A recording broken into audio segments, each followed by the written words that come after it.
Yeah, my name is Anton Shekhovtsov. I'm currently a visiting fellow at the Institute for Human Sciences in Vienna. I've been doing this research for around 3 years. I started in 2014, and the book is finally published. It's called Russia and the Western Far Right, Tango Noir, and it deals with the relations between Russia and various far-right organizations, movements and parties in the West. So it's essentially Canada, well, it's mostly the European Union, but then a little bit of Canada and the US. And I look at these relations from various perspectives. I start the book with the sort of overview of the historical relations between the Soviets and the far right in the West since the 1930s. And then, but most of the chapters, they deal with the contemporary period and with Putin's Russia. Well, I've been doing research on fascism and the far right for more than 10 years now. My first book was on a new radical right-wing parties in Europe. But I also co-authored a book on Russian nationalism. And in 2014, but even before that, in 2013, I knew, well, it's not entirely new, but a phenomenon of the relations between Russia and the far right in the West became so evident that I decided to sort of use my expertise in Russian politics and the European far right and combine them and to start this project. Well, essentially, far right, it's an umbrella term for various ideologies. It doesn't really matter whether they are Russian or Ukrainian or European or American. By far right, we mean political ideologies that would be to the right or the center right. Not so already. People or organizations that are no longer conservative but something else. But then we usually, I mean, the most widespread form of far-right politics today is radical right-wing populism, and the Dutch scholar Cas Mudde, whose definition I use, he defines these ideology as a combination of authoritarian sentiments, nativism and populism. So populism can be defined as a ideology, but the main idea behind populism is the language that these politicians use, and this is the language that divides the society into so-called common people and the elites. And nativism, another ingredient of radical right-wing populism, is an understanding that a particular territory belongs to a very specific nation, and multiculturalism or immigration are not very good for that particular society. So there is the romanticized vision of a homogeneous nation, ethnically and culturally, and also sometimes in religious terms, homogeneous. When I talked about that the far right is it's an umbrella term. So people who are marching, they're very different from radical right-wing populists who run in the elections. So these fringe movements, of course, they have almost no political significance, and the social background is quite diverse. So you could have poor young men being active in the far right scene or even extreme right scene. If we're talking about these fringe movements, because fringe movements are quite radical, they're quite extreme. Much more extreme than political parties that participate in the elections. So these people can be poor, but they can also be doing quite well in their families. Yes, usually these are young men, young white men, obviously. Sometimes they get into the movement because of their friends. Sometimes they are disaffected with the mainstream politics. And this is also what drives the popular support for radical right-wing populist parties. But again, it can be a very diverse picture. There is no one, way for joining this extreme right movement. In the 90s, far-right politics was on the fringes of the Russian society. But when Putin's Russia, since his second term, presidential term, became increasingly anti-Western and anti-American, some of the narratives of the Russian far-right that were very marginal in the 90s, they came to be integrated into mainstream. So 2005, after 2008, the war with Georgia, and especially after 2011, Putin's regime started to present itself as conservative. And you can see from the speeches of politicians, of officials of the ruling party, the United Russia, that conservatism became to be accepted as a sort of Russian ideology, or the ideology of Putin's regime. But at the same time, this type of conservatism is very different from conservatism as it is understood in the West. So conservatism for Putin's Russia is mostly about preserving the regime by all means possible. So this is how they define conservatism. So no revolutions, especially no color revolutions, no social upheavals, but just the existence of this kleptocratic regime that has to be protected, that has to be defended. And of course it is quite isolationist. We are talking about particular ideological strands within this strange conservative. It is isolationist, it is anti-Western in a sense. It is especially anti-American. It is illiberal. It is nationalist in a way, but I would not call really the Russian state nationalist. If we are talking about nationalism as sort of a love for one's own nation, I don't think that Putin's regime actually likes the Russian people. If you look in the Russian villages, in Russian small towns, how people live there, I mean, you cannot say that Putin's regime really likes its own citizens. Generally speaking, there are two types of Russian far-right. One would be ethno-nationalist, that would put the Russian nation first, and even would probably be even happy to get rid of all the non-Russian territories. So to have a Russian nation state that would be smaller than the current Russian Federation, and in their discourse you can find that they would like Russia to be a nation state and integrate into the West. So that this sort of very Western type of the far right. There is another type. There is another major form of the Russian far right, which is an imperialist far right. They're quite happy with Russia being an empire. They would like this empire to grow and to integrate new territories. Russian imperial far-right activists, they obviously welcomed the annexation of Crimea and promoted the message that Ukraine and Belarus should be reintegrated into the new Russian empire. As for the minorities, of course, for these Russian ethno-nationalists, they don't believe that these minorities or the Muslims, they contribute to the well-being of the Russian nation, so they would like to get rid of them. One of the most popular slogans of this type of the far right was that "Хватит кормить Кавказ." Let's not try to feed the Caucasian republics, especially Chechnya.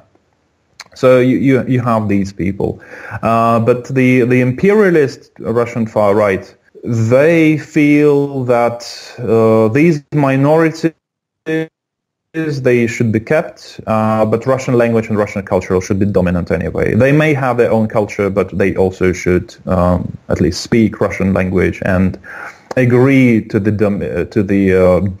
dominance of the Russian nation in this Russian Empire.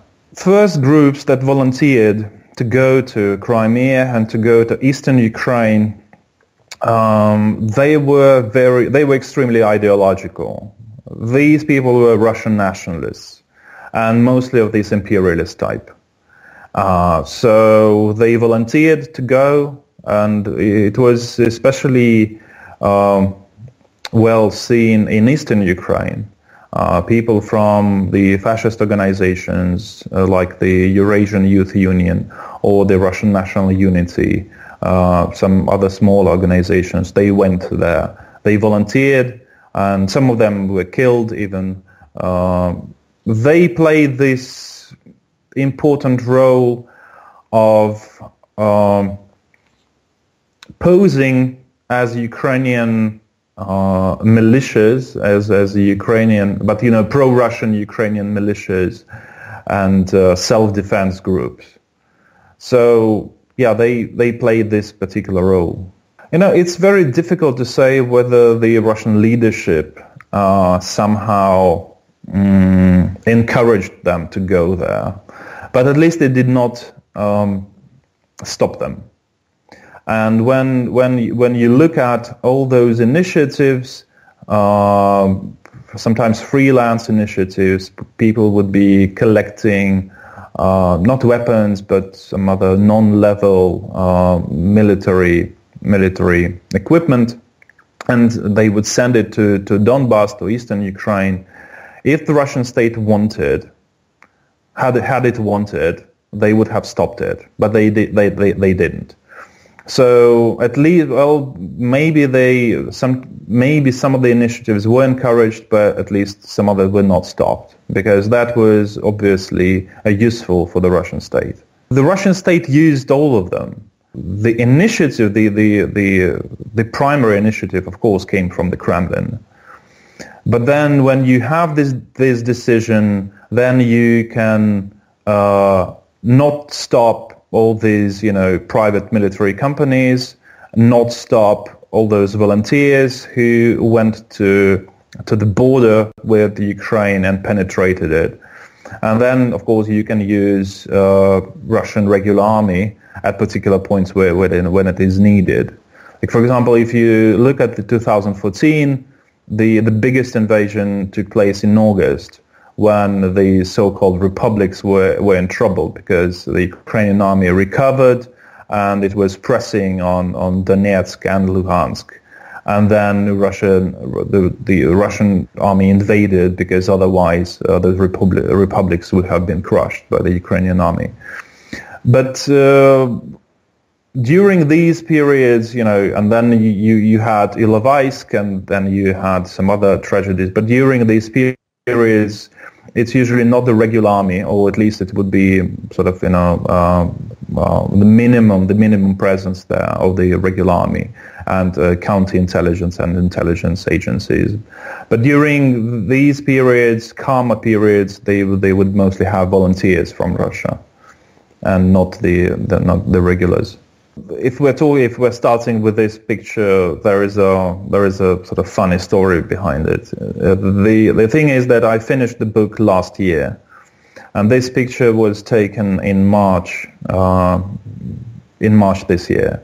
So I had nothing to describe this picture in the book. So after Marine Le Pen went to Moscow, and the publisher came up with the idea of having this photograph of her and Putin on the cover, then I realized I have nothing in the book about this. So I had to add some new information and I'll update the book. The relations, like with this chapter, Russia's opening to the far right, it's not about the current period, it's about the 90s. As I write in the first chapter, even during the Cold War, there were contacts between the Soviets and the far right in Europe, or in the West in general. But still, those contacts were limited because of the official anti-fascism of the Soviet Union. But when the Soviet Empire collapsed, then there was this window of opportunity for Russian ultra-nationalists to cooperate with their Western counterparts. The Russian state, we can talk about official Moscow or the Kremlin, They were not really interested in cooperating with the far right at that time, so all those contacts were quite marginal. But as I mentioned, Russia began to develop in a very anti-Western, anti-American direction after 2004-2005. And increasingly, more and more officials of the Russian state came to be in contact or establish or build contacts with the far right, Western far right groups. The most active period in these relations, it started around 2012, 2013, and then these relations became even more active with the start of the Russian-Ukrainian war. Contacts with the National Front or Marine Le Pen on a higher level, they started around 2012, 2013, and they started with Marine Le Pen just going to Moscow to talk to some officials, but not President Putin himself. Although there are rumors that meeting in Moscow in 2017, so this year, that was not the first time they met. So probably they could also meet in 2014, 2015, and in 2014, the National Front got a 9 million loan from a Russian bank to run an electoral campaign.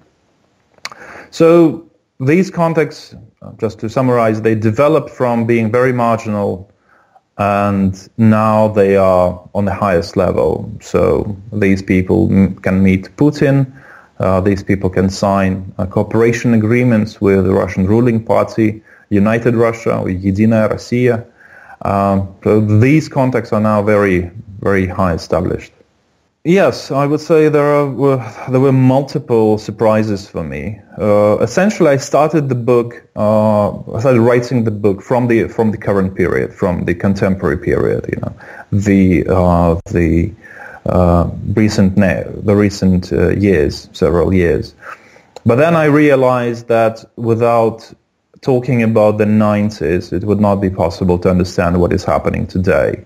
And then in the 90s, I discovered very many interesting things, and the contacts that were established in the 90s, they might be problematic or fringe at that time, but then during this time they became quite important. But then when I was writing about the 90s, I realized again that I should give even a deeper historical perspective and talk about various developments in the far-right scene in the West, starting from the 1920s, 1930s.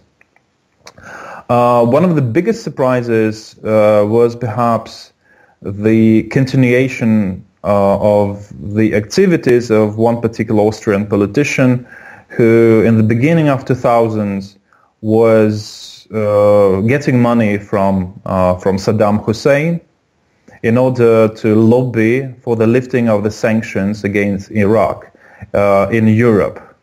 And then that's the same Austrian politician in March 2014 was a so-called observer at the illegal referendum in Crimea.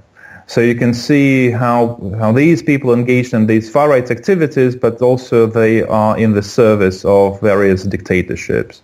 So that guy was serving Hussein's regime, and 2014 he started to serve Putin's regime. But of course, it's not only, if we're talking about the Russian far-right, yes, it's not only Zhirinovsky, but it's also Aleksandr Dugin, it's also Sergey Glazyev, who established in the 90s contacts with the American fascist Lyndon LaRouche, for example. But there are other groups and politicians on the far right in Russia who established those contacts. All the small organizations, they really wanted to have some Western contacts because that would raise their status among in the Russian far-right milieu. for example, even the movement against illegal immigration, that is now sort of non-existent today, but was quite popular maybe 10 years ago in Russia. They also had contacts with Western allies. Like with the Night Wolves, they got grants, official grants from the Russian state for their activities. But also the Night Wolves, it's a huge network that it's not only about a bike club. It's also a network of businesses and private security companies, etc., etc. So there is no one, pattern that we can look and identify. The Western media, they don't. It is very seldom when the Western media write about the Russian far right. Sometimes maybe they would write about Zhirinovsky or about Dugin, and one of the things that I think they got wrong about Dugin is that very often he is portrayed as a sort of advisor to Putin or a person who has some influence on the Kremlin, while he has no influence on the Kremlin and he is not an advisor to President Putin. I don't see that the Western media turn to the Russian far right very often. No, well, of course it is a danger, and the far right will not go anywhere. The Russian state actually made quite strong moves to crush the far right, and the more extreme groups that they were essentially repressed. And a lot of Russian neo-Nazis are now serving their terms in jails. But the far right, which is loyal to Putin's regime, or at least neutral, they're going to stay there. And I wouldn't say that there is no opportunity for them probably to grow, but they will just remain in the same size as they are now. Yeah, so the more violent groups, they would be repressed by the state. The state can manipulate some of the groups, but not everybody, not everyone. So yeah, but not only extreme, but far right activists who are not loyal to the Russian state, to the current regime, they would be locked up as well. There is a plenty of examples of justice or limited justice against some far right activists, but at the same time, people who are loyal to the regime, they would be free and still operating.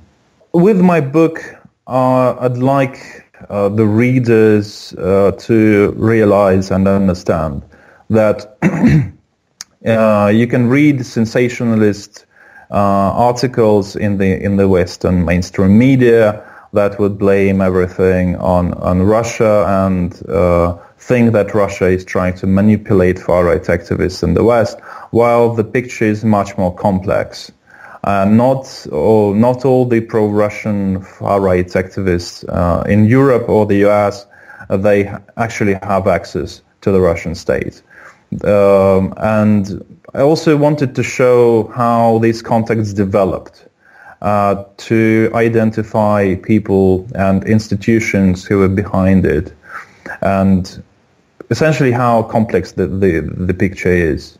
Well, the far right, I would say, since the end of the Second World War, the far right was manipulated by other governments.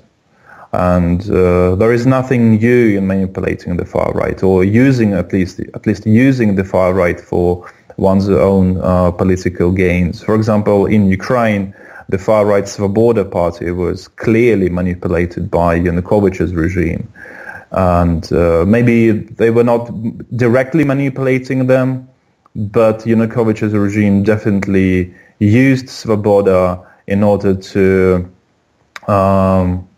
reduce the support for national democratic opposition parties, while boosting the support for the far right. Since 2010, 2011, Where we do lack information is about these pan-European or pan-Western contacts that far-right groups have. So this is something that should further be investigated. It is quite well documented. There is in Moscow they have the analytical center called Sava, which has been monitoring the far-right milieu since the beginning of the 90s.